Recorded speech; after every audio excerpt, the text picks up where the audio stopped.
બનાસકાંઠા જિલ્લાના ડીસા તાલુકાના જૂના ડીસામાં આજે ઘણા વર્ષો બાદ સિદ્ધ અંબિકા માતાના પટાંગણમાં ભવ્ય જાતર અને રમેલનું આયોજન કરવામાં આવ્યું હતું, જેમાં દૂર દૂરથી ભાવિક ભક્તો અને માતાજીના ભુવાઓ મોટી સંખ્યામાં ઉપસ્થિત રહ્યા હતા અને સમગ્ર વિસ્તાર ભક્તિમય માહોલમાં રંગાઈ ગયો હતો। ડીસાના જૂના ડીસામાં આવેલા સિદ્ધ અંબિકા માતાના મંદિરે આજે ભવ્ય જાતર અને રમેલનું આયોજન કરવામાં આવ્યું હતું। ઘણા વર્ષો બાદ યોજાયેલા ધાર્મિક કાર્યક્રમને લઈને ભાવિકોમાં વિશેષ उत्साह જોવા મળ્યો હતો।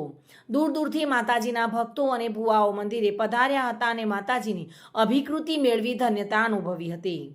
જો કે કાર્યક્રમ દરમિયાન સૌપ્રથમ સિદ્ધ અંબિકા માતાજીના ભુવા લાલાભાઈ જોશી માતાજીની ગાડી પર બેસીને ભાવિકોને માતાજીના દર્શન કરાવ્યા હતા। આ પ્રસંગે મંદિરના ટ્રસ્ટીઓ તેમજ ગામના આગેવાનો દિલીપભાઈ બ્રહ્મભટ્ટ, ભીખાભાઈ મોદી, સુનિલભાઈ સોની, વિપુલભાઈ ભાટિયા અને રામ સેવા સમિતિના કાર્યકર્તાઓ ખાસ ઉપસ્થિત રહ્યા હતા।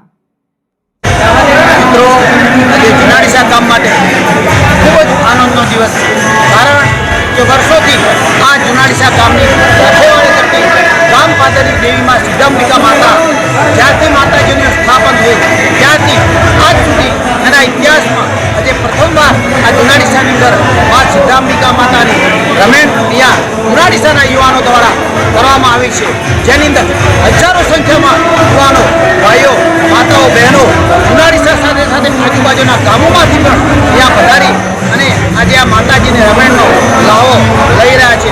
અનેક ભુવાઓ, અનેક માના ગીતો ગાતા ભુવાઓ પણ અહીંયા પધાર્યા છે અને માનો આત્મા રમેણનો પ્રસંગ ખૂબ જ આનંદ ઉત્સવ સાથે ઉજવવામાં આવી રહ્યો છે। જય અમને જૂના ડીસામાં ઇતિહાસમાં પ્રથમવાર સિદ્ધ માતાજીની રમેલ થઈ રહી છે। રમેલ બહુ સારી થઈ છે, સેવા ભાવિક ભક્તો બહુ આવ્યા છે, ભુવા પણ બહુ આવ્યા છે, એ બદલ સર્વનો ખૂબ ખૂબ આભાર। અમારા જૂના ડીસા ગામમાં સિદ્ધ અંબિકા માતાનું મંદિર આવેલું છે। હજારો વર્ષોનું મંદિર છે અને હજારો વર્ષો પહેલાંનું મંદિર બનેલું છે। આજે અમારા જૂના ડીસામાં મોટા પાયે માતાજીની ખેલેથી રમેલો હજારો આવેલા છે અને ગોવિંદ માતાજીનો ઉત્સવનું છે। વિપુલ મંડોરા સાથે bureau report, today Gujarati news.